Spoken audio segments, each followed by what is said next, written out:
protocole qui va permettre d'assouplir et d'alléger le travail administratif et également de faire en sorte que pour les clients du secteur bancaire, les choses deviennent plus simples. Les protocoles donc, de collaboration que nous allons d'ici quelques instants signer avec les Belfines, que je remercie personnellement pour l'accueil et pour la collaboration dans le cadre de ce dossier, ainsi qu'avec Vincent Quickenborn, qui sous-genre, on le sait, de la simplification administrative, de la modernisation et personnellement de la modernisation des finances.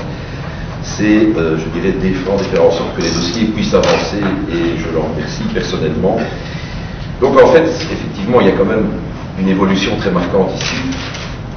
Le rôle du juge de paix était devenu complètement désuet dans cette matière, en sorte que, je l'ai même vécu dans une autre vie d'avocat, vous aviez souvent pour les actes de notoriété deux personnes qui étaient attachées gentiment à la justice de paix, qui dès qu'on demandait un acte de notoriété, c'était souvent les voisins venaient signer l'acte de notoriété, ces mêmes voisins connaissant quasiment jamais les personnes pour qui elles signaient un acte de notoriété. Donc là, comme Vincent Quickenborn l'a dit, il s'agit d'une procédure qui remonte au tout début du Code Napoléon, qui fait partie, je dirais, de ce qu'on pourrait appeler un folklore un peu juridique, mais qui un peu croustillant, mais qui en tout cas embarrassait beaucoup les familles qui se trouvent d'une part dans la tristesse, puisqu'on vient de vivre par définition un décès, et d'autre part dans les besoins financiers, parce qu'il faut le faire face à toute une série de frais et à des situations financières à éclaircir. Et donc, je pense que cette procédure de simplification qui désormais fait globalement appel au receveur de l'enregistrement en lieu et place des juges de paix lorsqu'il n'y a pas de testament ou lorsqu'il n'y a pas de contrat de mariage est une procédure tout à fait positive, et nous avons pu ainsi, je dirais, envisager ça sous l'angle de la documentation patrimoniale. Ce sont par définition, la documentation patrimoniale, vous le savez probablement, c'est donc l'enregistrement, les domaines et les successions.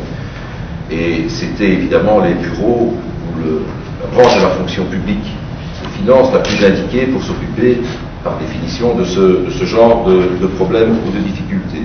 Nous avons 200 bureaux en Belgique, donc il y en a à proximité partout, par définition aussi, et les gens pourront donc s'adresser au bureau d'enregistrement pour obtenir en une semaine plutôt qu'en 5 ou en 6, lorsque la procédure se passait devant le juge de paix, ce qu'on appellera dorénavant un certificat de succession ou de dévolution. Un certificat de succession et de dévolution, donc c'est quelque chose qui va rentrer dans notre jargon du droit des successions, en lieu et place de ce fameux acte de notoriété qui était, je le rappelle, devenu complètement désuet. Alors, Vincent Quickenborn l'a dit, c'est quand même 15 000, 20 000 familles par an qui sont concernées par cela. C'est 15 000, 20 000 familles qui, grâce à cette excellente collaboration, pourront faire en sorte d'avoir de l'argent en toute légalité, beaucoup plus rapidement et sans tracasserie administrative et sans frais. Et comme Vincent l'a dit aussi, les plaintes qu'il a pu recueillir il y a 4 cas montrent que c'était comme une attente de la population qui était vraiment présente. Dans le protocole, il est dit que nous allons quand même progressivement évaluer le mode de fonctionnement, le cas échéant corriger le tir si on constate que pour la sécurité juridique il vaut peut-être mieux faire ceci ou ne plus faire cela. C'est comme cela qu'on voit les choses, et donc il y a là déjà plein de bonnes raisons pour que Vincent et moi on s'est répondu au gouvernement la prochaine fois, ne plus que pour évaluer le fonctionnement de ce protocole. Et ceci c'est avec évidemment un clin d'œil que je signe. Avec l'évolution du travail des bureaux d'enregistrement, la numérisation globale du cadastre belge et toutes les missions qui y sont afférentes, je pense que les bureaux de l'enregistrement vont vers une nouvelle vie, vers une nouvelle importance en termes de modernisation et d'aide aux citoyens. Ça va être de plus en plus, je crois, des bureaux qui vont être connus du très large public.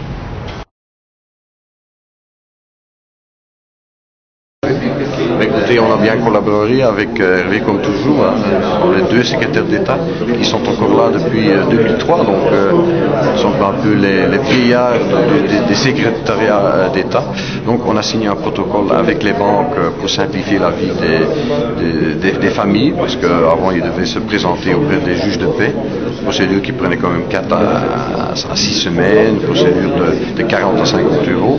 Maintenant donc, les gens vont se diriger vers les bureaux d'enregistrement une procédure qui ne coûte plus rien et qui va plus rapide pour donc débloquer les comptes de celui qui est décédé.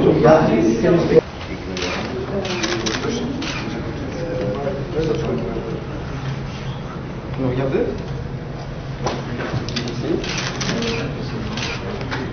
Voilà, ok. Regardez. C'est Jamar?